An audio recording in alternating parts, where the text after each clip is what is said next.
Hello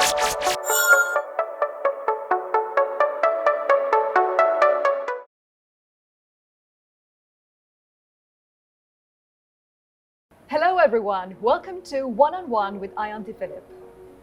Today I have with me Dr. Tamara Handy. Hi. Welcome, Dr. Tamara Handy. Thank you for having me here. Thank you for coming today.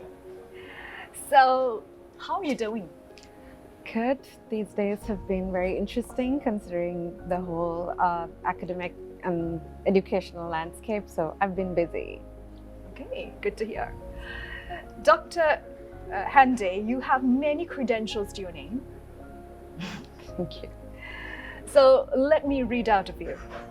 You have a doctorate in special education, policy and diversity, and a Bachelor of Science in Psychology, both from the USA. You are involved as a lecturer at the University of California Department of Disability Studies and a consultant to the Ministry of Education and several schools, both public and private. You are constantly carrying out research and you have many research publications. Thank you. Yeah?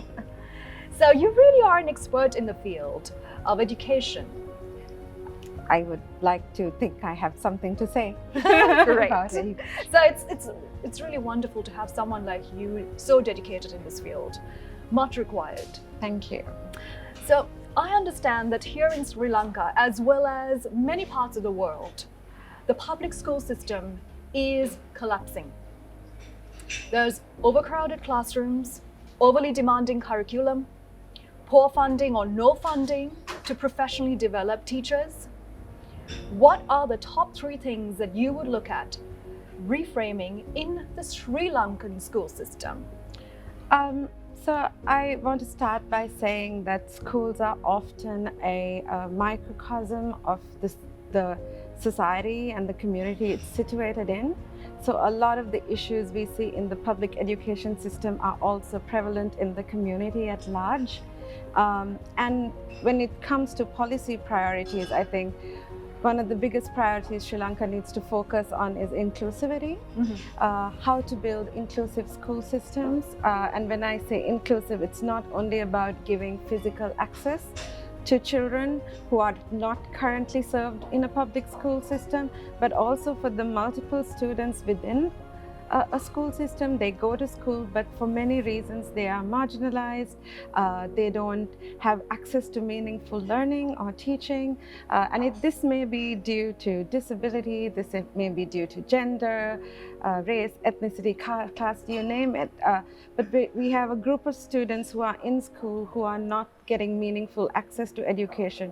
And to add to that, we have a group of students outside the public system who find it difficult to actually gain access or come into the school system. For example, we know there are many schools in Sri Lanka without running water.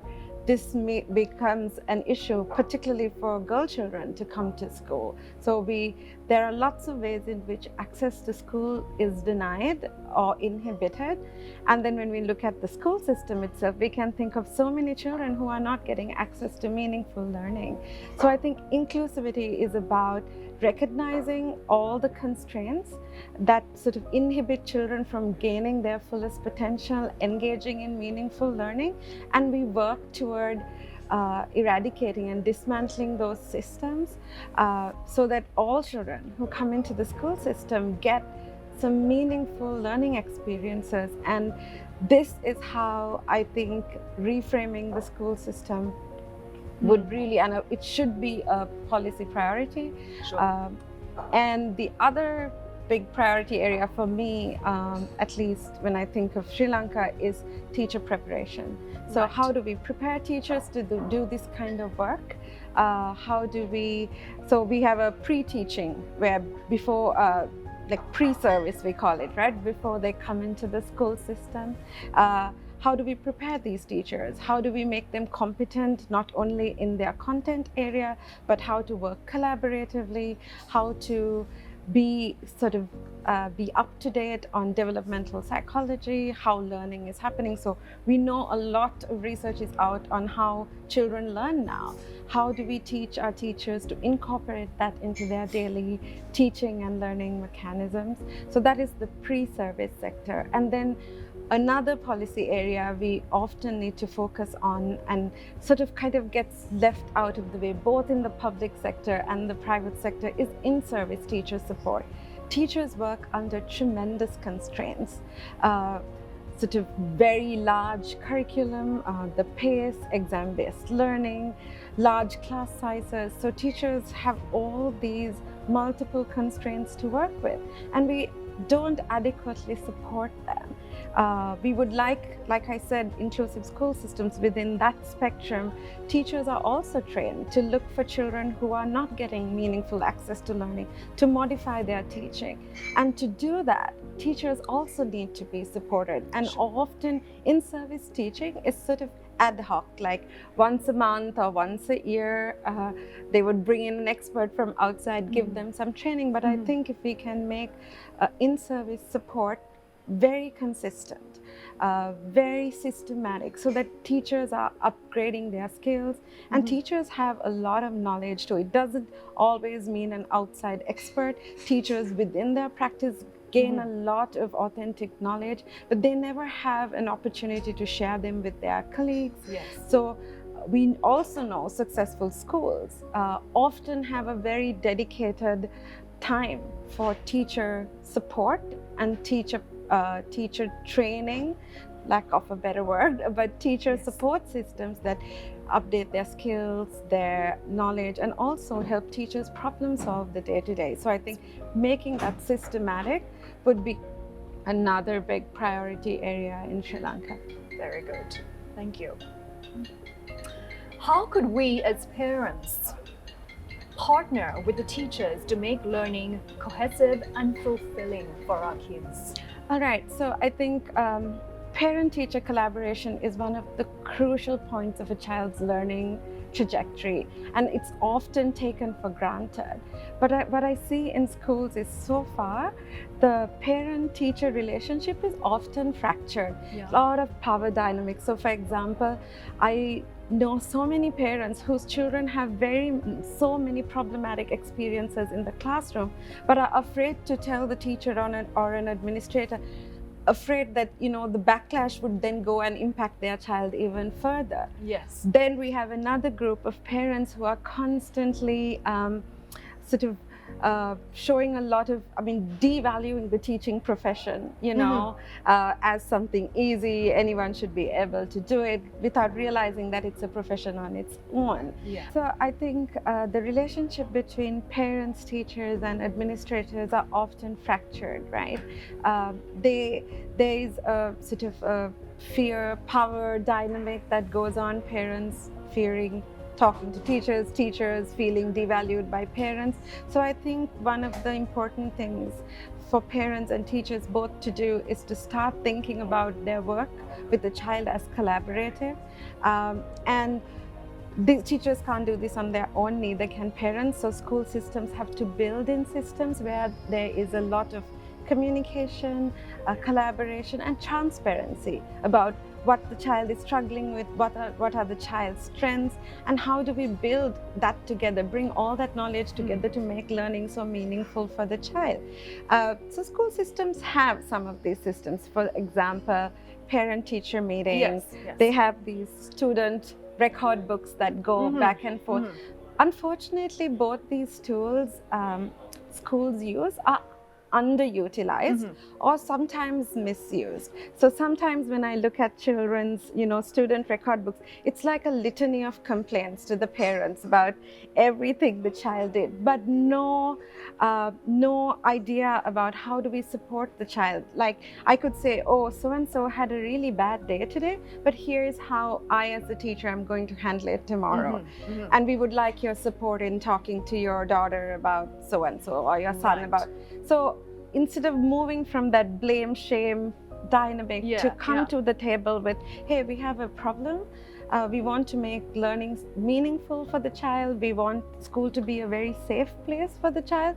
And how can we do that together? We also have parent-teacher meetings, but often it's like sort of, like a treadmill. Like you get in, you get off, you get in, you get off. It just like works like one of those factory setups, you know. So for efficiency's sake, I think schools tend to limit that time and just like the teacher may quickly give the grades and be like, okay, here are all the issues, and then parents may or may not bring up issues. So if those meetings, these existing systems can be strengthened to be more collaborative, to talk about strengths, future moves, like if a child is showing strengths in a certain area, how do we as parents and teachers come together to sort of support that within the school system? If the child is struggling with something, and at any given point in a school career, children struggle with different things. And how are we mindful about that? How do we talk about those in a way that is actually supportive to a child, recognizing that parents have a lot of expertise when it comes to their child, but teachers too have a lot of expertise and resources in supporting children. So I think one of the important things, I think, for both parents and teachers is to start seeing their relationship as collaborative, and sort of focus on what does this meeting mean to the child. I mean, I don't need to read the child's grades out to you as a parent because you already would look at it. But what does that grade mean? How do we help a child who is struggling? What can we do at home? What can we do in school?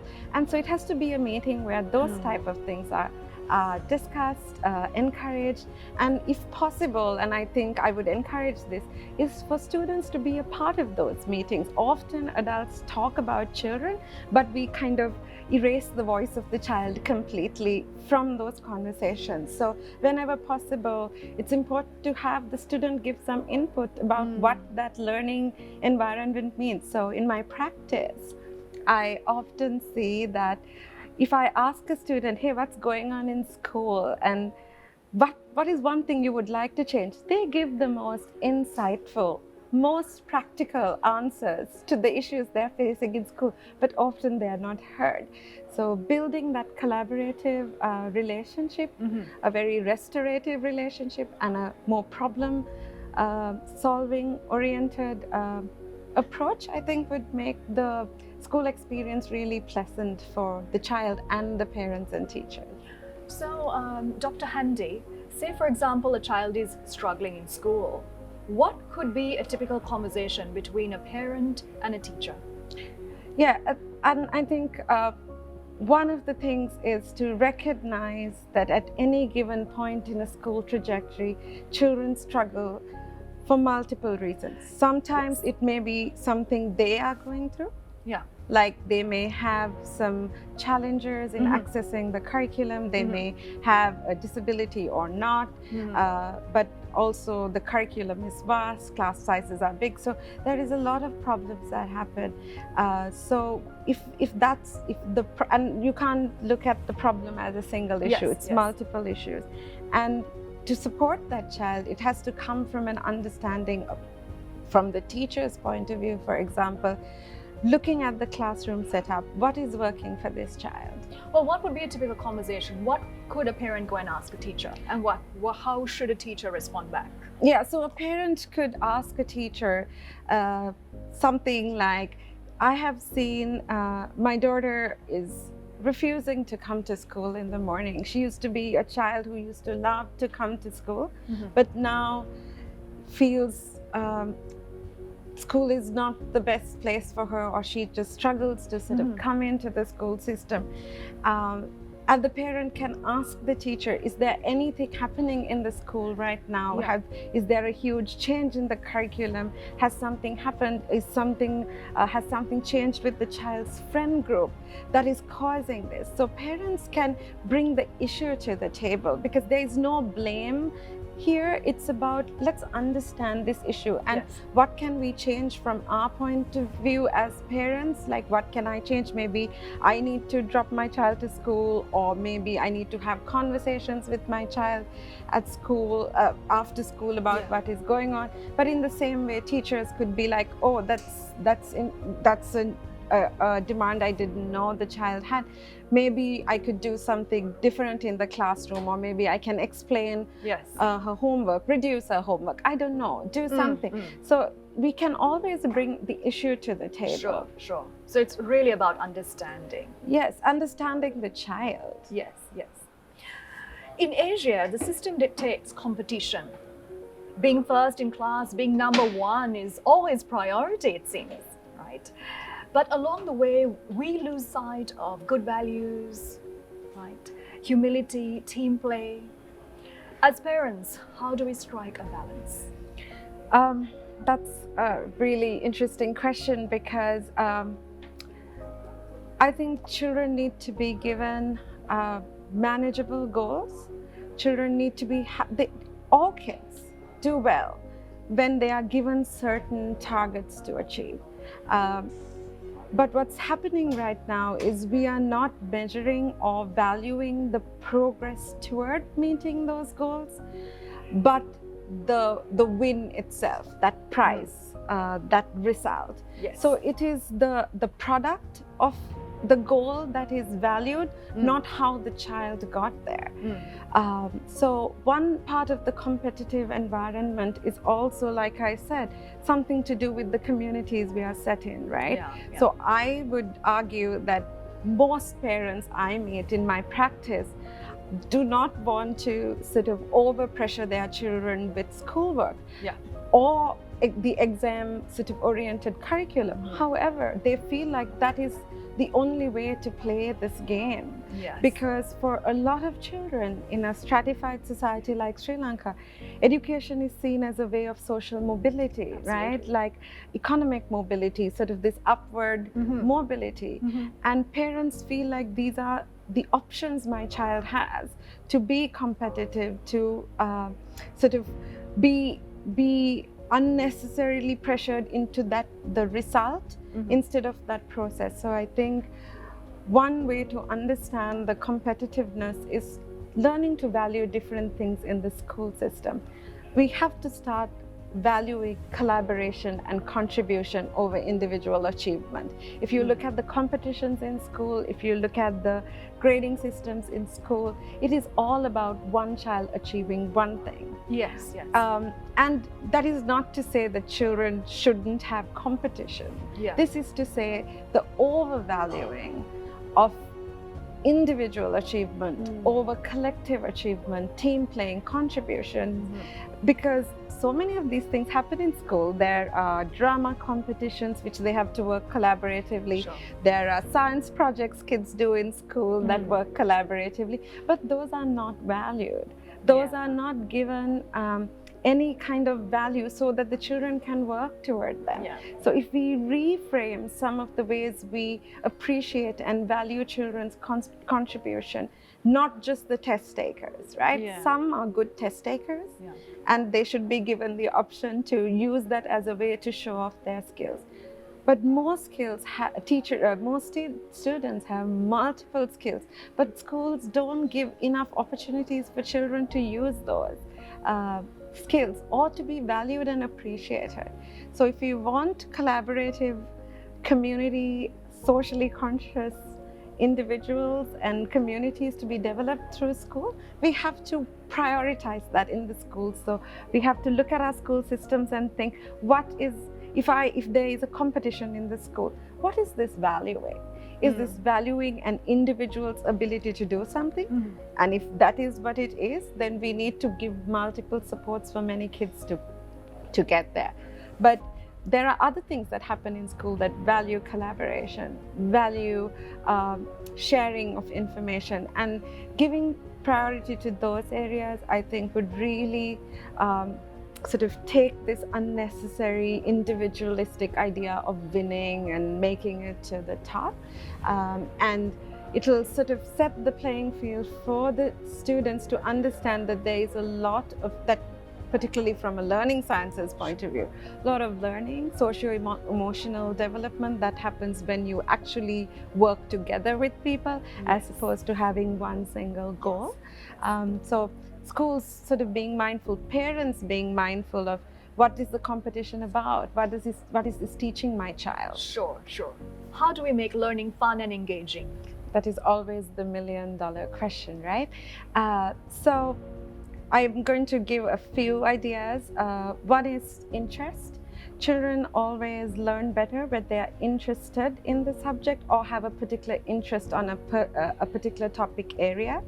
So understanding and listening to children as to what their interests are and incorporating that into the learning system would be good. So it could be from conservation to baking, but there are multiple ways we can incorporate those interests into the child's learning experience. Having said that, interests are it changed for children over time, but it's not the interest itself that we are focused on. It's about how the child learns to engage with that interest. How do they learn to get the information necessary to become competent in that skill, and allowing a lot of self-direction in how they want to learn. So for example, if a child likes gardening, I can't make them read 35 books about gardening, but they may want a trip to a nursery and see how a greenhouse works. So allowing a lot of self-directedness for children to learn is one thing, and exposing children to interest areas, because some parents come and tell me, my child is not interested in anything except this or that, and that is because sometimes there is not enough exposure to what's out there, and I think schools have to play a big part in exposing children to various interest areas and giving them access to those new ideas, innovations that are coming out, so that children can develop their interests also. And interaction. I think we need to create places where children can interact and share their learning. Unfortunately, we kind of restrain and constrain it into a test paper. That's all. That's how we know children learn or have learned anything. But to make learning meaningful and engaging, children must be given multiple opportunities to share what they've learned, and to actually come up with ways where they can apply that learning into their day-to-day lives. And I think bringing at least those two things in would help. So it's really wonderful, very insightful. Thank you so much, Dr. Handy. Thank you so much for coming here today and giving us lots of good information. You're welcome. So if anyone does have any questions, Dr. Handy can be contacted at tamarahandyphd@gmail.com.